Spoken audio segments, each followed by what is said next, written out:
sa akin pong mensahe. Ano po, alam ko naman po na kayo ay naririyan para po ako ay supplyan din ano po ng wisdom. Ayan, kina Ma'am Heidi, kina Sis Bebs, kina Nanay Andrea, ayan, sa aking asawa, ayan. Siyempre po kay Sis Ann, sa lahat po ng naririto, tulungan niyo rin po ako sa atin pong pagbubulayan ano po ng salita.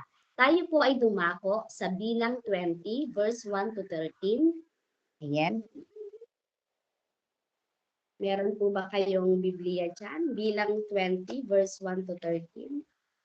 Sino po ang nais na magbasa?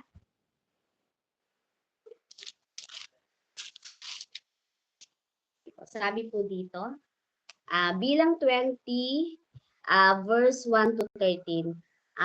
Ang bukal mula sa malaking bato. Ayan. Nang unang buwan, nakarating ang buong sambayanan ng Israel sa ilang ng Zin at nagkampo sila sa Kades. Doon namatay at inilibing si Miriam. Wala silang makuhang tubig doon, kaya nagpulong sila laban kina Moises at Aaron. Sinabi nila, mabuti pa'y namatay na kami sa harap ng tolda ni Yahweh kasama ng iba naming mga kapatid. Bakit pa ninyo kami dinala rito? Upang patayin ba kami kasama ng aming mga alagang hayop? Bakit ninyo kami inilabas sa Ehipto at dinala sa disyertong ito na wala kahit isang butil na pagkain, igos, ubas o bunga ng punong granada? Wala man lang tubig na mainom. Verse 6, nagpunta sina Moises at Aaron sa may pintuan ng toldang tipanan at nagpatira pa roon. Nagningning sa kanila ang kaluwalhatian ni Yahweh. Sinabi ni Yahweh kay Moises, dalhin mo ang tungkod na nasa harap ng kaba ng tipan at isama ninyo ni Aaron ang buong bayan sa harap ng malaking bato. Pagdating doon, magsalita ka sa bato at lalabas ang tubig para sa taong bayan at sa kanilang mga alagang hayop.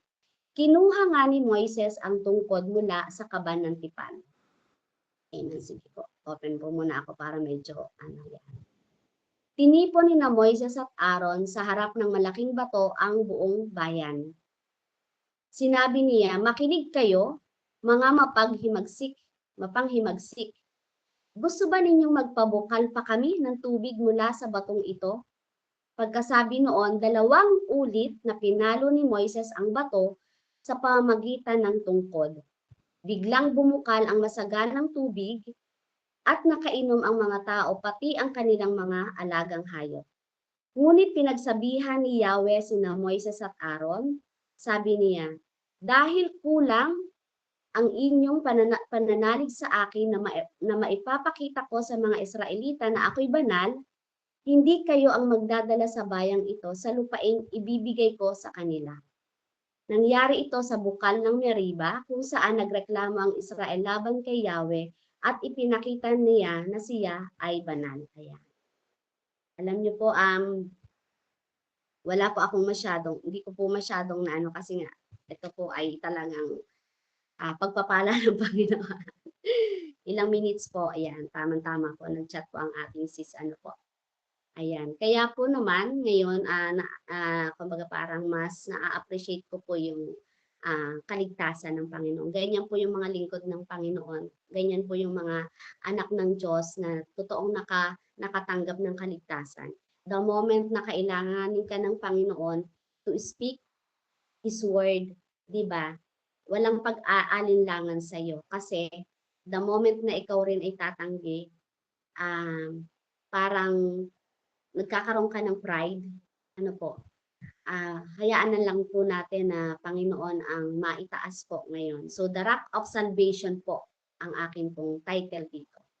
Ano yung Rock of Salvation? Ano yung flow po ng ating binasa from bilang 21 to 13? So, ito po yung parang transition po or flow po ng from the strike of judgment to the fountain of grace. Ayan. So dito po sa teksto na ito po ang key verse po nito, sabi doon, malaking bato. Ang bukal mula sa malaking bato. So ang key verse po nito mga kapatid ay makikita po natin. Sabi ko nga, from the strike of judgment, di ba? Sa lumang tipan tayo is more under the law. Pero dahil sa Nag-flow po ito sa fountain of grace dahil po sa ating Panginoong Jesus ay yung pong rock of salvation, ang key verse po nito ay makikita po natin sa 1 Corinthians 10:4. Ayan. Pakitulungan na lang po ako para po mabasa lang po natin at makita po talaga natin na ang lumang tipan po is only a shadow. Anino lang po yan. Pero ang katuparan po ng lahat ay sa ating Panginoong Jesus sa bagong tipan po. So, unang Korinto, at chapter 10, verse 4. Sino po nakakita na? Ayan. Amen. Sabi po dito, Sige po. at uminom din ng iisang inuming espiritual sapagkat uminom sila sa batong espiritual na sumubaybay sa kanila at sa batong iyon ay si Kristo. Salamat po sa salita ng Diyos. Amen. Di po ba? Di po ba yung mabasa mo pa lang na ang batong iyon ay si Yesu Kristo. Parang doon pa lang marinig mo pa lang talagang na siya. Naandun na talaga yung patunay na ito ay nasa katuparan. Tayo po ay nasa biyaya at grasya ng Panginoon. So dito po sa teksto na aking binasa sa bilang po ano po ba yung pinakang main objectives natin kung bakit po natin ito maririnig sa gabing ito? Sa bawat kapahayagan po ng salita ng Diyos, lagi po dapat tayong nagsiset ng objectives. Amen. At para po makita natin, meron po tayong idea habang tayo nakikinig, meron pong direction yung ating pinakikinggan. Amen po. Hindi po tayo masyadong gulong-gulo kung saan po tayo papasok. Ang objectives po nito, sakupin lang po natin is yung verse 20, yung 1 to 13, chapter 20, verse 1 to 13, sabi doon, ang bukal mula sa malaking bato. Ipinahayag po dito nais pong ipakita ng salita ng Diyos sa bilang na ito, ang pinakang objectives po nito mga kapatid ay upang maunawaan po na ang batong hinampas ni Moises ay isang type o anino ni Kristo na hinampas para sa ating mga kasalanan. Kaya nga meron po akong nilagay na keywords. Sabi doon, from the strike of judgment to the fountain of grace. So dito, makita natin, maunawaan po natin mga kapatid, na ang batong hinampas dito na in-strike ni Moises, ito po ay yung anino ni Kristo na hinampas para po sa ating mga kasalanan. Pangalawa pong objectives, bakit po kailangan natin pag-usapan ito, para suriin ang ating pagtitiwala sa sapat na sakripisyo po ni Kristo. Ibig sabihin, isang beses lang nangyari yon para sa lahat na yon. Amen. So isang beses lang po. Suriin natin yung ating buong pagtitiwala. Sapat ba yung ginawang sakripisyo ng Panginoon na minsan lang siyang namatay? O kailangan ba nating ulit-ulitin sa buhay natin para iano natin sa lagi namamatay ang ating Panginoon? Amen? Pero hindi naman lang hindi nangyari. Mapapalang gabi po.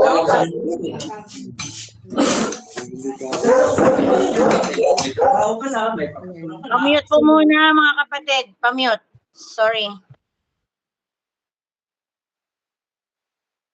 Sige po. Pangatlo po, di ba, ang pinakang objectives po natin ay syempre, maranasan po yung kapahingahan sa pamamagitan ng pagsasalita ng may pananampalataya sa ating bato, which is yung binasa ni Sis Rebs kanina, na ang ating Panginoon ang ating bato. Amen. Sa halip po na magrebelde sa gitna ng kauhawan. Amen. So dito po, maunawaan natin na ang kapahingahan sa pamamagitan ng pagsasalita ng may pananampalataya. Amen. Sa ating pong Panginoong Jesus. Sabi nga, fountain of grace. Amen. So, ang katanungan po sa lahat ng objectives na yun, na tatlo po nating binasa, sa gitna ng ating dry season, amen, no, spiritual na tagtuyot, lahat po tayo nakakaranas niyan. Lahat po tayo nakakaranas niyan. Mas nangingibabaw ba yung reklamo sa atin? Mas nangingibabaw ba yung pagsuko natin? Mas nangingibabaw ba yung pagiging kambing natin? Alam niyo, minsan yung masyado tayong reklamador. Amen. Masyado tayong mapaghanap. Amen. So, o mas nangingibabaw yung pagtawag sa pangalan ng Panginoon? Sabi doon, magsalita sa pamamagitan ng pananampalataya sa ating rock, 'di ba, sa ating Panginoong Hesus. Amen. So dito po, makita po natin kung ano ba yung kasaysayan, mga kapatid, sa likod na uhaw na bayan. A brief historical background lang po ang akin pong konting ibibigay Bago natin tingnan ang pagkakamali po dito ni Moises, kailangan nating maunawaan ang konteksto ng Israel sa Kades. Amen. So dito sinasabi yung pag-uulit-ulit ng kasaysayan. Sabi doon, halos 40 years po na ang nakalipas mula nang lumabas sila sa Ehipto, yung mga Israelita. So ang henerasyon po, actually, hindi naman na yun yung mga dating iniligtas talaga eh. Ito po ay yung mga anak na nila, di ba? Namatay na talaga yung mga dating nakaranas, nakasaksi, yung mga ninuno nila. So ang henerasyong nagrebelde kay Yahweh that time ay pumanaw na. At ang bagong henerasyon ay naroon na sa hangganan ng lupang pangako. Nakakasunod po. Ngunit, mga kapatid, sa kabila po ng himala ng Diyos, ang puso ng tao ay hindi nagbago. Amen. Sa kabila ng ginawa ng Panginoon, ang puso ng mga bagong henerasyon hindi pa rin nagbago. Napakaraming ginawa ng Panginoon. Napakaraming patunay. Amen. So, nung time na sila ay nagagalit kay Moises, sinisisi nila si Moises. Ito yung time na namatay si Miriam. Sabi dun sa verse 1, ng unang buwan, nakarating ang bagong sambayan ng Israel sa ilang ng Zin at nagkampo sila sa Kades. Doon namatay at inilibing si Miriam.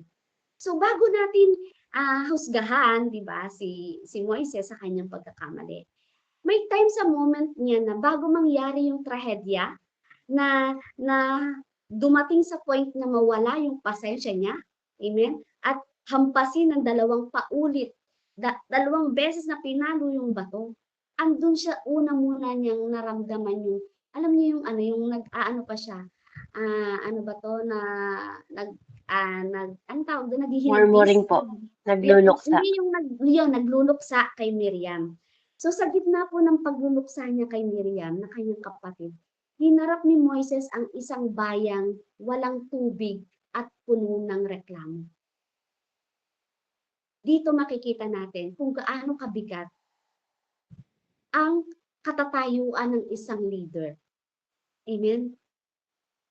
Kung gaano kabigat yung pwedeng ipukol sa kanya. Amen? Na kahit na gusto niyang magbigay ng magbigay, alam niyo yun, mas marami pa rin may maiipukol sa kanyang marami, na mas marami na parang hindi magandang ibabalik sa kanya. Amen? So doon pa lang makikita na natin na paano ba tayo nakaranas ng from judgment to the fountain of grace, 'di ba? So ang reklamo nila, sabi nila sa verse 3,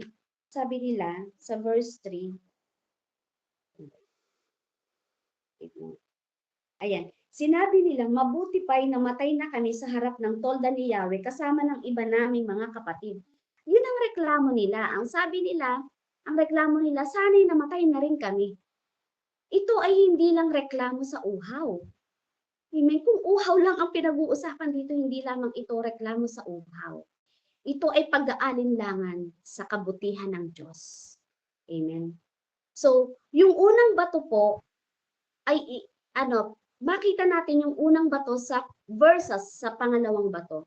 Dito natin makikita ang pagkakaiba po. Saan ba talata natin mababasa yung unang bato na nangyari dyan? Nasa Exodus 17 po siya. Exodus 17. Ayan. Pasensyahan niyo po, medyo mabagal po ako ha. Ayan, sabi po dito sa Exodus 17, mula sa disyerto, sila'y naglakbay, ang mga Israelita, sila'y huminto at nagpatuloy kapag sinabi ni Yahweh, sila'y nagkampo sa Rephidim, So, dito po sa unang bato na sinasabi dito ay, ito po ay nasa lugar sila ng Rephidim. Yun naman po binasa natin sa kanina ay nasa Kades na po sila. Amen. So, bakit kayo nagagalit? Bakit niyo sinusubukan ang kakayanan ni Yahweh? Tanong ni Moises. So, nung una po sabi nila ay, kaya nagalit sila kay Moises. So, nagalit sila kay Moises. Bigyan mo kami ng tubig na maiinom. Tubig pa rin ang inirereklamo nila. Sa pangalawang bato, tubig pa rin ang inirereklamo nila. Amen? So, bakit kayo nagagalit? Sabi doon. Bakit ninyo sinusubukan ang kakayanan ni Yahweh? Tanong ni Jesus.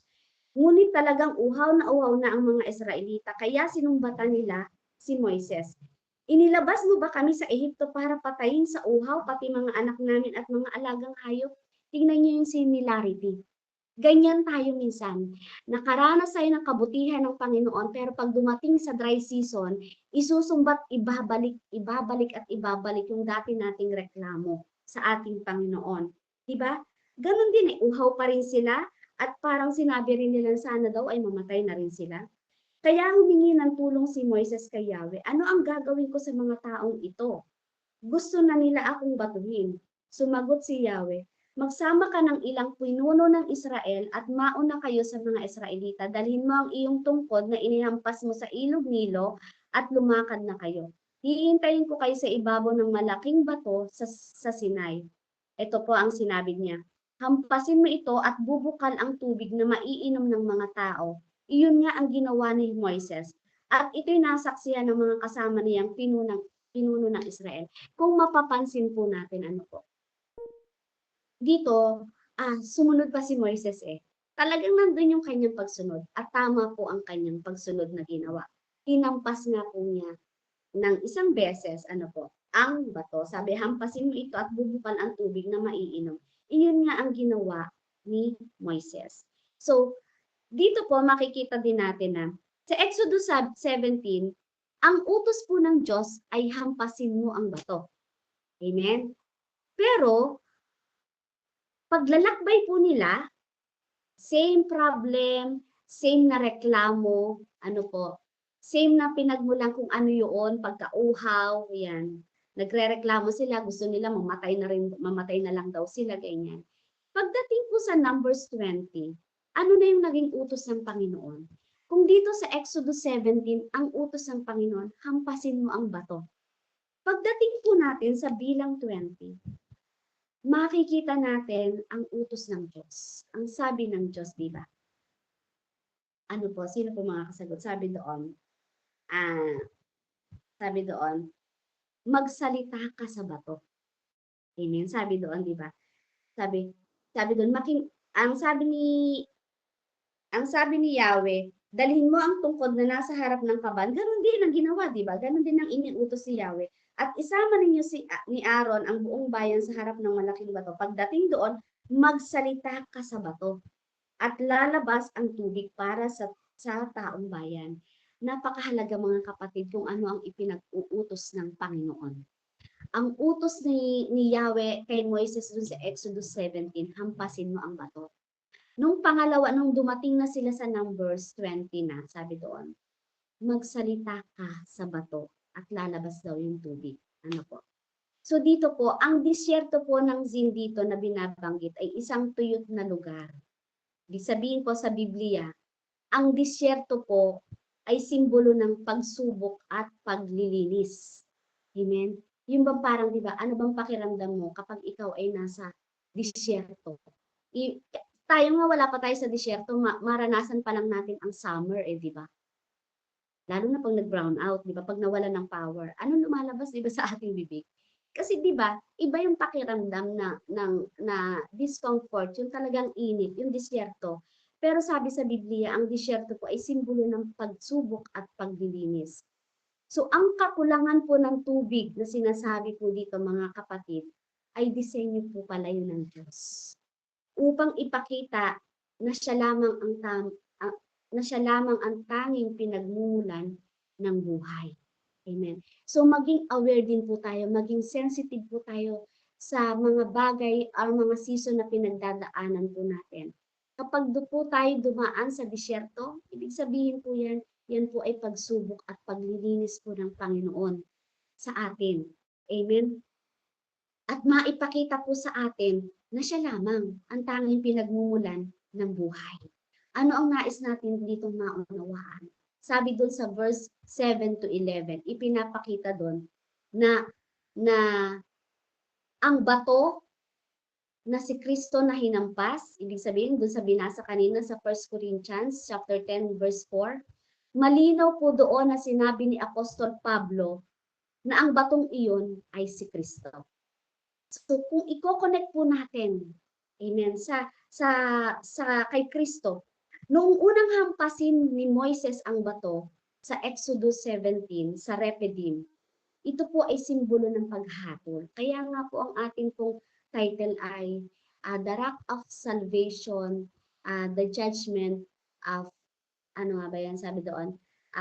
From the strike of judgment to the fountain of grace. So dito po, isinasabi po ni Apostol Pablo na ang batong iyon ay si Kristo. Yung batong hinampas. Amen? So ito po ay simbolo ng paghatol dun sa Exodus 17. Ibig sabihin, si Kristo po ay hinampas ng puot ng Diyos sa krus ng Kalbaryo upang ang tubig ng buhay ay umagos po sa atin. Ano po yung pagkakamali? Maunawaan natin na ano yung naging pagkakamali ni Moises. Diba? Ang sakit nun, diba? Sa iyo ipinamahala. Sa iyo ipinamahala ang isang bansa na kung saan ay punong-puno ng pangako ang Panginoon. Pero ikaw na nanguna, ikaw ang hindi makakapunta doon, gaano kasakit yun, di ba?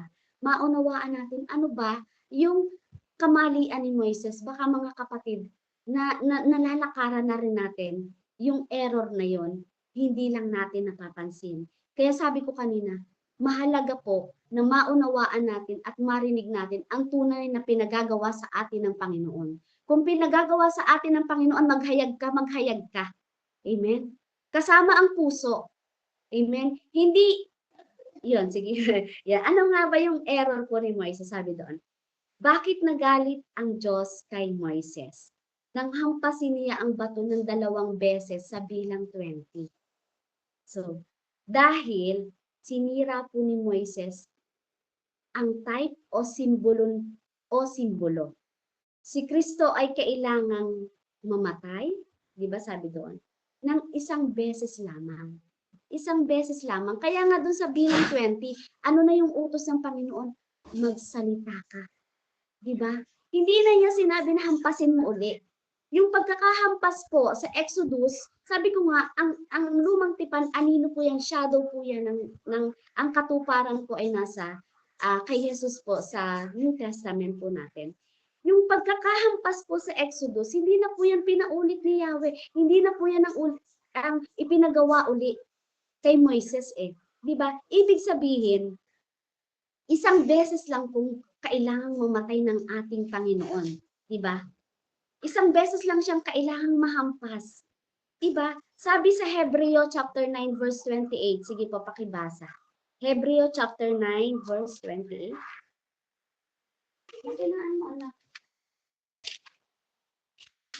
Ayan.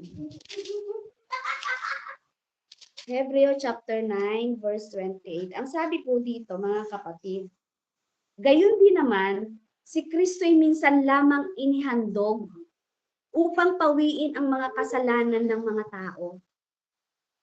Siya'y muling darating hindi upang muling ihandog dahil sa kasalanan, kundi upang iligtas ang mga naghihintay sa Kanya. Same din po yun, na yun yung parang sinabi ng Panginoong Jesus. Hindi na niya kailangan panghampas-hampasin muli ang bato. Kaya nga napakahalaga eh. Kung ang ginawa sa iyo ng Panginoon, kung ikaw naranasan mo na magamit na magpabukan ng tubig para sa mga matitigas ang ulo para sila'y painumin, di ba? Ayos pa nun ang puso niya. Bakit? Bakit nung time na yun ay iniba niya? Iniba niya ang instruction sa kanya ng Panginoon. Di ba? So sa paghampas po ni Moises sa bato, parang sinasabi niyang hindi sapat ang unang hampas ng Diyos. Maunawaan natin mga kapatid, every time na tayo dumaranas sa moment na tayo nagigiba. Wag mong isipin na hanggang dun lang ba yung ginawa ng sakripisyo sa'yo ng Panginoon para bumitaw ka sa Kanya? Hanggang dun mo lang ba nakikita yung pagpapala na ginawa sa'yo ng Panginoon at kailangan mong ulit-ulitin yung pagkakadapa mo? Bakit ano bang inaakala mo? Magpapakamatay uli ang Panginoong Hesus sa'yo para ikaw ay sagipin? Kung ang ating pananampalataya ay minsan lang talaga nagsakripisyo, enough po yun mga kapatid. Panghawakan po natin yun. Amen. Minsan, sinusubukan po kasi nating hampasin muli ang ating sarili o ang iba sa pamagitan ng guilt o kay self-punishment. Amen. Pinaparusahan mo sarili mo. Amen. Ay, hindi ako magaling. Ay, sinabi ko na nga ba, hindi na ako magbabago. Ayan na naman, tinutukso na naman ako. Diba? Minsan sinusubukan nating hampasin ng paulit-ulit eh. Diba? Ang ating sarili. Binibigyan natin ng ano ba to, ng parusa ang ating sarili. Amen. Kahit na si Kristo, mga kapatid, ay sapat. Sapat na po siyang hinampas para po sa atin. Sapat na yun, mga kapatid. Isang beses lang yun nangyari. At lagi mo ilalagay sa puso mo na hindi, alam mo yun, wag mo nang pahirapan, wag mo nang parusahan ang iyong sarili. Amen. Tingnan mo, mag-focus ka. Sino yung Diyos sino yung Panginoon na nag-alay sa iyo? Amen. Sino yung Panginoon na tinanggap ang lahat ng hampas? Kaya nga sabi niyo, lahat ng hampas ng Panginoon. Kung kailangan mo ng kagalingan, di ba, inako na yun ng Panginoon. Lahat ng meron tayo, na paghihirap, paghihinagpis, lahat ng pagsubok, inako na po yun. Isang beses lang pong nangyari yun, mga kapatid. Di ba? So, ang kailangan na lang po natin ay, ang sabi, doon bumagsak si Moises eh. Baka tayo doon din tayo bumabagsak. Ano ang pangalawang utos ng Panginoon? Ano ang pangalawang instruction sa bilang? Ang sabi, magsalita ka sa bato. So mga kapatid, ang kailangan lang po natin ay magsalita po tayo sa Kanya. Manalangin ka. Magsalita ka ng mga word, mga promises ng Panginoon. Yun ang instruction ng Panginoon. Kaano ba yung salita? Ay sapat na biyaya ng Panginoon. Ang salita ng Diyos ay sapat na biyaya ng Panginoon. Sabi po sa verse 7 to 11, ang sabi po dito, sinabi ni Yahweh kay Moises, dalhin mo ang tungkod na nasa harap ng kaba ng tipan at isama ninyo ni Aaron ang buong bayan sa harap ng malaking bato. Pagdating doon, magsalita ka sa bato at lalabas ang tubig para sa taong bayan at sa kanilang mga alagang hayop. Kinuha nga ni Moises ang tungkod mula sa kaba ng tipan. Tinipon ni na Moises at Aaron sa harap ng malaking bato ang buong bayan. Sinabi niya, makinig kayo, mga mapanghimagsik. Gusto ba ninyong magpabukal pa kami ng tubig mula sa batong ito? Verse 11, pagkasabi noong 2 ulit na pinalo ni Moises ang bato sa pamagitan ng tungkod. Biglang bumukal ang masaganang tubig at nakainom ang mga tao, pati ang kanilang mga alagang hayop. Dito po makikita po natin na ang salita ng Diyos ay sapat na biyaya sa atin. Yung sinabi na instruction ng Panginoon, magsalita ka. Sapat po yun eh. Kung si Moises lang po ay nakinig. Amen. Yung mga salita, ilang pangako ng Panginoon ang nababasa natin sa Biblia. Kahit nga isang pangako you are my refuge and my shield. I have put my hope in your word. Sapat po yun. Alam niyo po yun. Kahit nga yung the Lord is my shepherd, I lack nothing. Sapat po yun. Our God and my God will supply all our needs according to your riches in glory in Christ Jesus. Enough po yun. Enough po ang salita ng Panginoon. Ang utos ng Diyos ay simple. Minsan napofocus tayo, anong natandaan natin dito? Nung binasa ko ito, I'm sure ang pumasok po sa ating isip yung ginawang mali ni Moises, yung hinampas niya ng 2 beses. Hindi natin nakita yung instruction talaga ng Panginoon na magsalita ka sa bato. Amen? So, ang utos ng Diyos ay simple, magsalita ka sa bato sa harap ng kanilang mga mata. Amen? So, ang kapangyarihan ng salita, ipinapakita dito sa bagong tipan, tayo ay naligtas at tumatanggap ng biyaya sa pamamagitan ng pag-amin at pagtawag sa pangalan ni Jesus. Amen? So salita pa rin ang gagamitin natin mga kapatid. Pakibasa po Roma chapter 10 verse 13. Roma chapter 10 verse 13. Sabi po dito,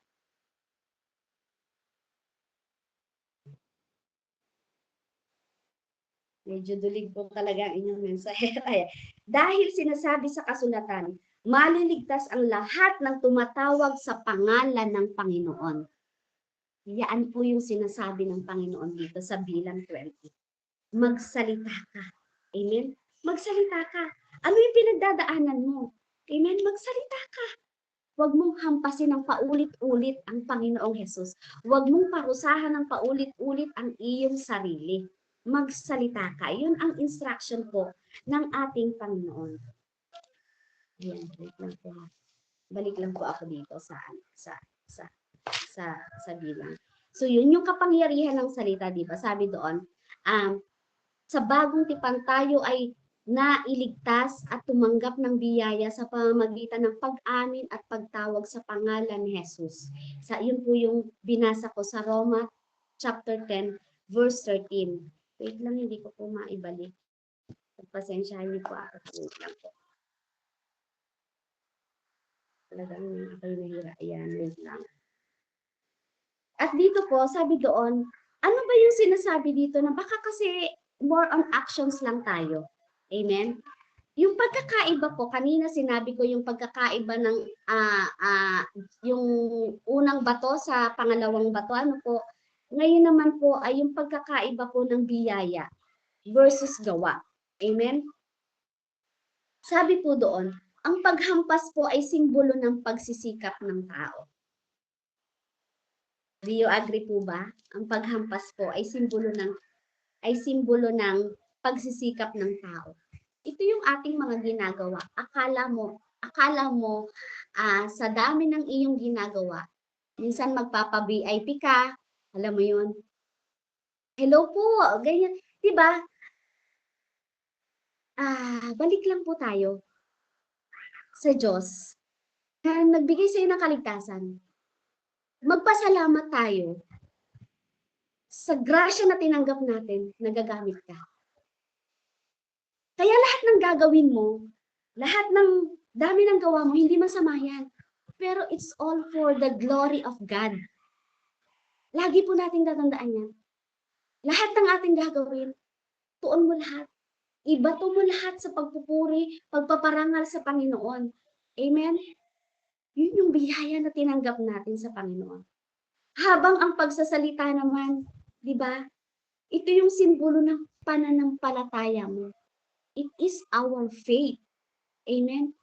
Ang tubig, hindi po yan bunga ng galit ni Moises. Di ba? Hindi dahil na, ano ba yung tubig na yan? Nasaan na yan? Hindi yun. Hindi yun yung bunga ng galit ni Moises. Kundi ng habag ng Diyos sa kabila ng kasalanan ng tao. Bakit habag ng Diyos, di ba? Nagkamali si Moises ng instruction, pero still, yung habag ng Panginoon, nagpabukal pa rin siya. Di ba? Ng tubig. Hindi niya ibinase yung kanyang gagawin dahil nagkamali yung tao na yun. Nagkamali ka, lahat ay pababayaan ng Panginoon, hindi. Ibig sabihin, sa Diyos, kapag nagtiwala ka, may assurance na gagawin niya yun. That is our faith. May mga bagay na hindi mo nakikita ang picture sa dulo, pero manampalataya ka, magsalita ka sa Panginoon. Mangyayari po yan. Bakit? Ang Diyos ay punong-puno ng habag. Salamat hindi tayo perfect. Nagkakamali tayo, pero ang Diyos, kinahahabagan at kinaaawaan pa rin tayo. I-feature mo yung sarili mo, yung mga ginagawa mo. Glory pa ba yan sa Panginoon? Nakakabigay kaluguran ba yan sa Panginoon? Even ako minsan, nako-convict ako sa aking ginagawa. Minsan, lumilevel up, alam niyo yun, pwede kang magkaroon ng sakit eh. Ano ba ang sakit ng Kristiyano? Lalo na kapag nakikita niya na ang dami niyang ginagawa sa Panginoon. Ano yung nagiging sakit? Hydrocephalus. Lumalaki ulo. Totoo po yan mga kapatid. Even I, nararanasan ko yan. Kaya, Lord, tulungan mo ako na ang aking gagawin is to glorify. Yun lang naman yun eh. Yun lang naman yun. Ganun lang po yung kasimple mga kapatid. Nagkaroon ka ng kaligtasan, lahat ng gagawin mo, pagsisilbi mo sa amo mo, Nanay Selena, di ba? Yung pagtatrabaho mo para sa pamilya mo, di ba? All glory. Balik mo lahat sa Kanya. Balik lang ng balik sa Panginoon. Di ba? Hindi ka bibigyan ng kalakasan ng Panginoon eh. Di ba? Kung parang feeling mo ay ikaw na yung nagmamaniobra ng lahat ng iyong ginagawa. Alam niyo ba yun? Hindi mo namamalayan, paulit-ulit mo na palang hinahampas ang sarili mo. Amen? So sabi doon, hindi daw yun, kundi yung habag ng Diyos sa kabila po ng kasalanan ng tao, sa kabila ng paglabag ni Moises, sa kabila ng mali niyang ginawa, dala ng galit, dala ng pagkainis. Siguro dahil, na siya ngayon doon, exhausted na siya dahil nasaan pa siya, pagluluksa pa eh. Pero ayan na naman ang mga Israelita, di ba? Ang titigas na naman ng ulo, kung ano-ano na naman ang mga ibinabato sa kanya. Minsan mga kapatid, magkaroon tayo ng sensitivity, alam niyo yun. Maging sensitive tayo. Kung sinasabi mong sensitive ka sa Holy Spirit, kung sinasabi mo na sensitive ka sa Panginoon, ipakita mo sa tao. Hindi naman bababa yung Panginoong Jesus eh. Di ba? Para Lord, ito na ipapakita ko sa iyo na ako po ay, na ikaw po Panginoon talaga ay sinasamba ko. No? Unang-una saan? Magpasakop ka. Mapang pinakamababa yan na kasamahan mo.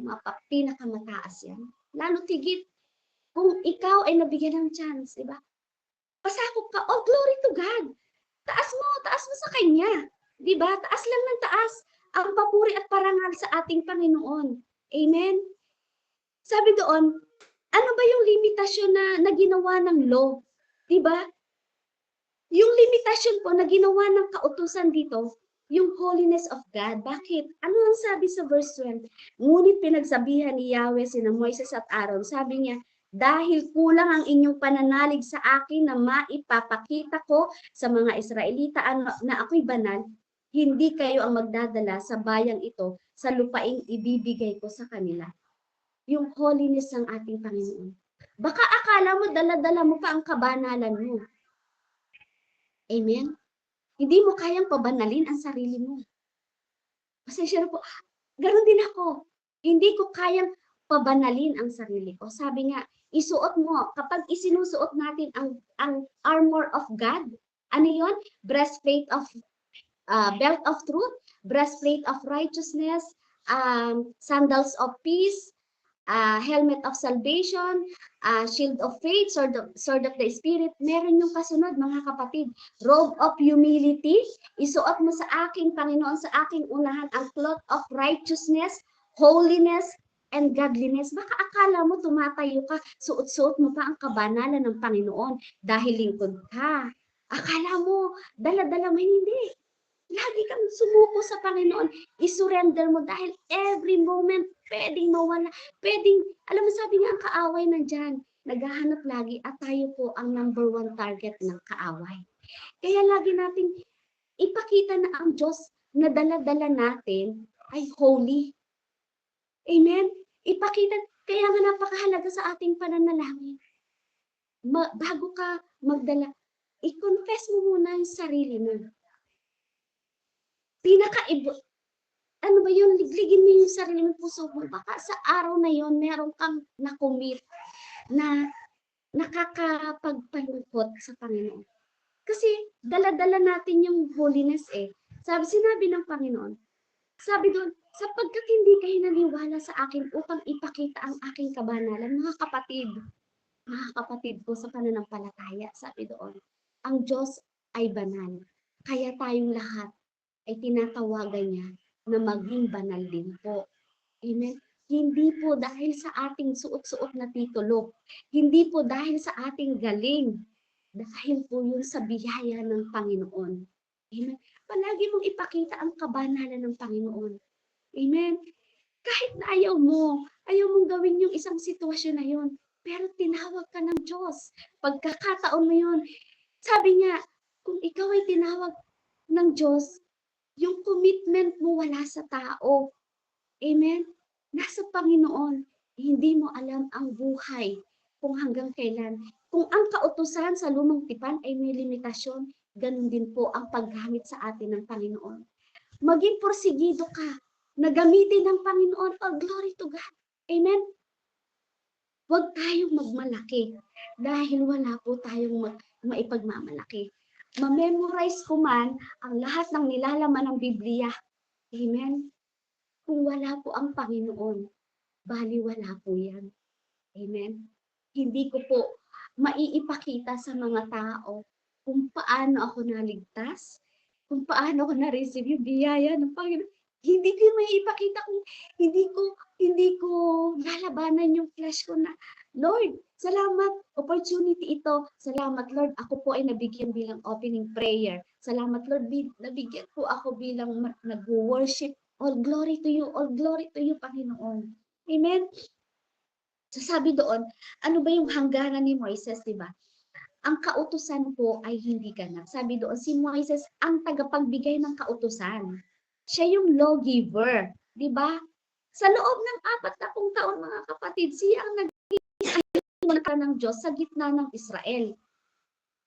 Ngunit, ang kanyang hindi pagpasok sa lumang pangako ay hindi lamang isang personal na kabiguan.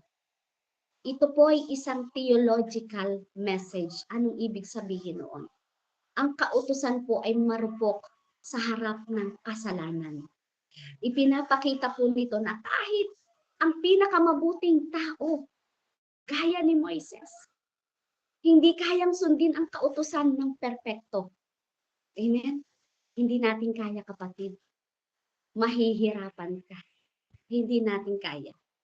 Isang pagkakamali lang sa gitna ng galit, kaya nga napakahalaga eh.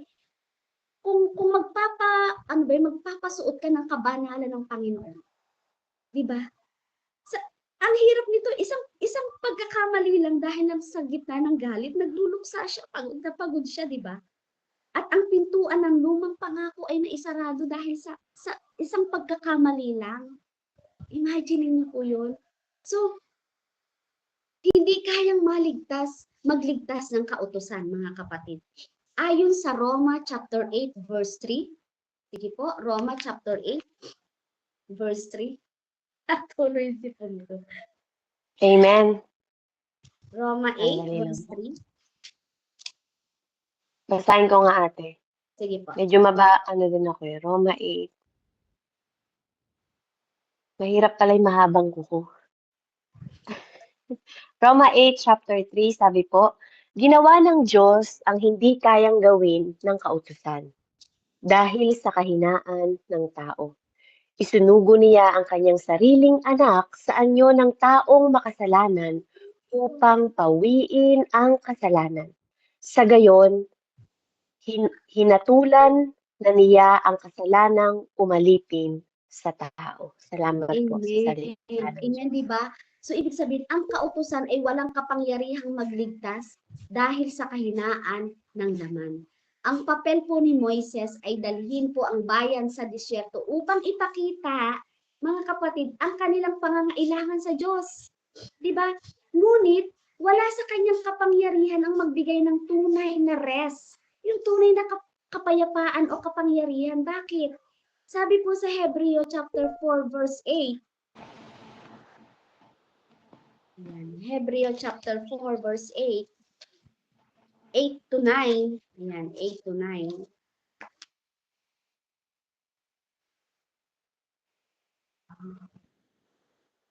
Ayan, nakita niyo po ba? Ayan, Hebreo chapter 4. Amen, sabi po dito. Hebreo chapter 4 po? Opo, 4 verse 8 to 9. Verse 8 to 9, sabi po dito, Kung ang mga tao noon ay nabigyan ni Joshua ng lubos na kapahingahan, hindi na sana ipinako pa ang Diyos. Hindi na sana ipinako pa ng Diyos ang tungkol sa isa pang araw ng kapahingahan. Kung paanong nagpahinga ang Diyos sa ikapitong araw, mayroon ding kapahingaang nakalaan sa mga taong sumasampalataya sa Diyos. Amen. Di ba po? Napakaliwanag po, di ba? So, ano ba yung sinasabi dito na shadow of law, di ba? Ang kautusan po, gabay lamang po yan at salamin. Ngunit hindi ito ang sasakyang makapagdadala po sa atin sa langit. Amen? Ito ay humihinto sa pampang ng Jordan. Sabi po doon. So si Jesus po, ano ba yung tagumpay ng biyaya na sinasabi dito? Si Jesus at si Joshua na sinasabi dito, ano po? So nang mamatay po si Moises, di ba? Si Joshua po, sabi doon sa Hebreo, ang pangalan pong Joshua sa Hebrew word po ay Yeshua, na kapareho po ng pangalan ni Jesus. So ang nagdala sa bayan patawid sa ilog Jordan, iba, si Joshua. Ito ay isang malinaw na paglalarawan po ng ating kaligtasan. Ano po yun? Ang pangalan pong Yeshua ay nangangahulugang ang Panginoon ay kaligtasan. Kung saan huminto ang kautusan kay Moises, doon nagsisimula ang pagliligtas ng biyaya sa panahon ni Joshua, which is sumisimbolo kay Jesus sa New Testament. So ano ba yung sasabihin natin na pwedeng maging perfectong pagsunod, di ba? Hindi po tulad ni Moises na nagkulang sa pananampalataya sa Kadesh, hindi naman po ganun. Si Jesus po ay naging masunurin sa lahat ng bagay. Sa gitna po ng kanyang sariling disyerto na tinatawag, yung paghihirap po at pagsasakripisyo po ng ating Panginoon, hindi po siya nagrebelde. Hindi nagrebelde ang ating Panginoong Hesus. Sinunod po niya ang kalooban ng Ama hanggang sa krus. So, si Joshua po ang nagbigay sa kanila ng lupain, ngunit si Jesus ang nagbibigay sa atin ng kaharian. So, ang ating pong pagpasok sa presensya ng Diyos ay hindi po dahil sa ating pagsunod sa kautusan, kundi dahil tayo po ay kasama ng ating Yeshua na si Jesus, na siyang tumapos ng laban para sa atin.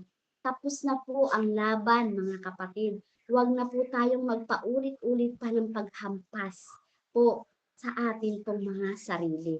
So ang kautusan po ay nagtuturo sa atin ng ating kasalanan, di ba? Kagaya nung ni Moises dun sa bato. Ngunit si Kristo po ang atin pong sinasabi doon na nagtawid, si Joshua po ang nagpapatawad at nagpapapasok sa atin sa pangako ng Diyos. So ang atin pong seguridad ay wala na po sa ating kakayahang hampasin pa muli po ang ating bato ng tama, kundi sa katapatan na po ni Jesus na atin pong pinuno. Amen? So dito po makita po natin na ang misteryo po ng dalawang hampas, bakit tayo napapagod tulad ni Moises, di ba? Madalas tayong mapagod at magalit sa mga taong nasa paligid po kasi natin, even po sa ating sitwasyon. Sa halip po na ituro po natin sa bato, di ba sabi ko kanina, binasa natin na ang bato ay si Jesus, nagsisimbolo pong si Jesus, sinabi po ni Pablo, ano po, na siya po ang nagiging sentro ng ating sarili. Imbis, sabi doon, sa halip na ituro sila sa bato, nagiging sentro tayo ng ating sariling emosyon. So, di ba doon, sabi nga doon, pakinggan ninyo, kayong mga rebelde, sabi ni Moises. So, naging emotional siya eh. Naging emotional siya. So, kapag ang atin pong paglilingkod, mga kapatid, ay puno ng hampas, puno ng galit, puno ng pagrereklamo, puno ng pagmamataas. Amen. Yun, puno ng parang yung akala mo ay ikaw ang pinakamahalaga sa oras na iyon, 'di ba?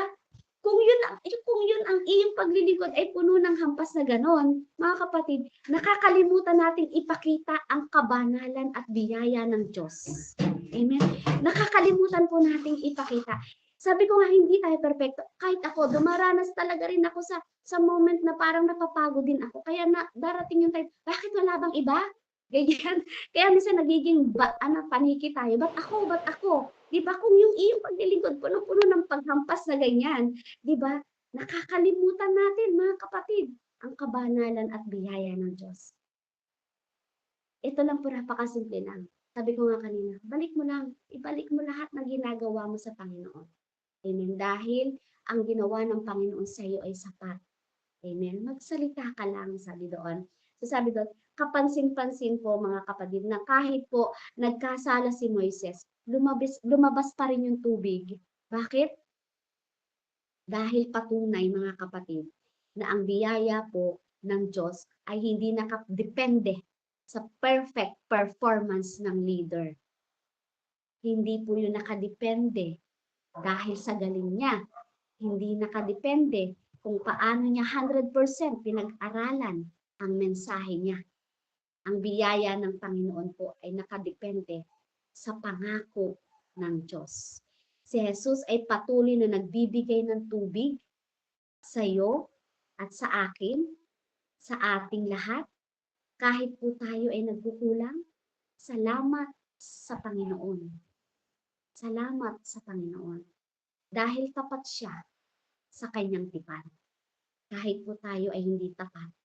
Mawalan ka lang ng almusal ng kape, ang init na ng ulo mo. Pagpunta mo sa Bible study, pagagalitan mo, bakit wala si ano, bakit ganyan? Diba? Lahat po tayo pwede makaranas. Sabi ko nga, hindi pinag-uusapan ang perfect performance ng leader. Ang perfect performance sa mga workers. Biyaya po ng Panginoon ang atin pong pinag-uusapan dito. Kung ikaw, masakit mang sabihin. Kung sa tao, di ba yung parang utang na loob, parang ang sakit sabihin, ano? Pero, ano yung nakikita mo sa sarili mo? Reflect. Try mo rin mag-reflect. Try din po natin mag-reflect, mga kapatid. Kung ikaw marunong kang mag-surrender, kung marunong kang manalangin, sabayan mo ng reflection. Amen? Sabayan mo ng reflection. Kasi through that, magiging humble ka. Lahat ng gagawin mo pag nag-reflect ka, ibabalik mo yung lahat sa Panginoon. Amen?